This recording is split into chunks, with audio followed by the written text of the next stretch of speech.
Madame, Monsieur, bonsoir et bienvenue. Fini le Hajj, les premiers pèlerins ivoiriens ont regagné Abidjan cette nuit.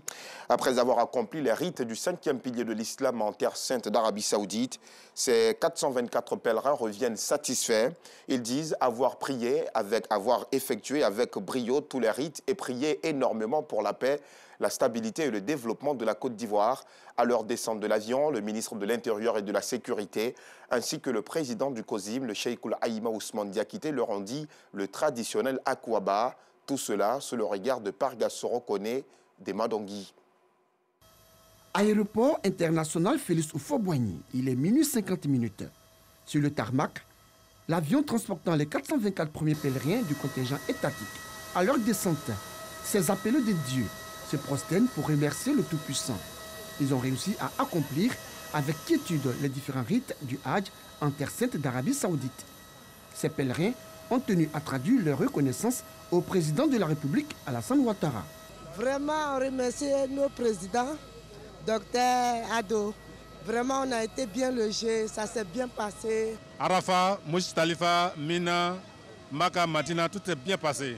Nous remercions le président pour tout ce qu'il a fait pour nous. Que vraiment nos bénédictions accompagnent la Côte d'Ivoire et tous ceux qui ne sont pas partis cette année, que l'année prochaine qu'ils puissent partir tous. On rend grâce à Dieu parce qu'il nous a permis d'aller et on est revenu en pleine forme. Ils ont été accueillis à leur descente d'avion par le ministre de l'Intérieur et de la Sécurité, ainsi que par le président du COSIM, Conseil supérieur des imams des mosquées des affaires islamiques. Cheikh Aïma Ousmane Diakité, après avoir exprimé sa gratitude au chef de l'État, a tenu à apporter son soutien à l'ensemble des pèlerins qui n'ont pu effectuer le Hajj cette année. Nous voulons dire à tous ceux qui ont été éprouvés, qui n'ont pas pu partir, que nous reparlerons de tout ça bientôt. Je pense que Dieu nous aidera à régler ce problème. En tout cas, notre joie est immense cette nuit.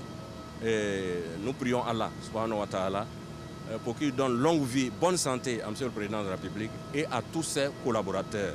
Les propos du guide suprême de la communauté musulmane de Côte d'Ivoire, soutenu par le ministre de l'Intérieur et de la Sécurité. Saisissant l'opportunité, Vagondo Diomandé a, au nom du président de la République, félicité les pèlerins pour leurs prières et leurs bénédictions adressées à Dieu pour la paix et la stabilité en Côte d'Ivoire. Nous n'avons noté aucun incident.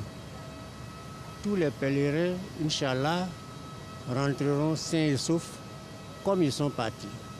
C'est le lieu de saluer et de remercier son Excellence, Monsieur le Président de la République, qui n'a ménagé aucun effort, qui n'a fait l'économie d'aucun moyen pour que le pèlerinage de cette année, la première édition après le Covid-19, puisse être une réussite. Après ce premier vol, 8 autres vols du contingent étatique sont prévus les jours à venir, selon les responsables du commissariat du Hajj. La saison des pluies met à mal le bon fonctionnement de plusieurs activités. Le secteur du transport en est un. Les machinistes exercent difficilement leur métier durant cette saison d'intenses pluies. Entre les routes dégradées et les clients qui se font de plus en plus rares, il est extrêmement difficile de réaliser la recette. Plusieurs chauffeurs se sont exprimés au micro de Clarisse Kanyala. Vous les entendrez ce soir. C'est officiel, l'Algérie rouvre ce vendredi sa frontière terrestre avec la Tunisie. La décision conjointe des chefs d'État de ces pays voisins entre en vigueur. La frontière terrestre fermée depuis la crise sanitaire en mars 2020 pour endiguer la propagation du Covid-19. Sa réouverture est un soulagement pour les populations. La Tunisie fait partie des destinations estivales privilégiées des Algériens.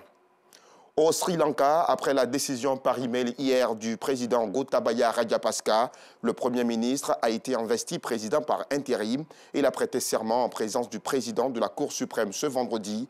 Le 20 juillet prochain, le Parlement sri-lankais élira un nouveau président parmi les députés. Ce dernier restera en poste jusqu'à la fin du mandat initialement prévu pour novembre 2024. Je sais que beaucoup ne sont pas d'accord avec ma décision d'aller en Arabie Saoudite. Ces mots ne sont bien évidemment pas de moi. Ils sont du président américain Joe Biden qui s'est rendu ce vendredi à Jeddah en Arabie Saoudite. Une visite énormément critiquée, notamment à cause de l'épineuse question des droits de l'homme depuis l'assassinat du journaliste saoudien Jamal Khashoggi. Pour rappel, en février dernier, le président Biden a déclassifié un rapport de la CIA concluant que le prince héritier saoudien Mohammed Ben Salman avait validé le meurtre du journaliste du Washington Post. Mais Biden a assuré, je cite, « Mes vues sur les droits humains sont claires et durables et les libertés fondamentales sont toujours au programme quand je voyage ». Voilà, c'est tout pour ce bref tour d'horizon de l'actualité. On se donne rendez-vous à 19h30 pour la grande édition.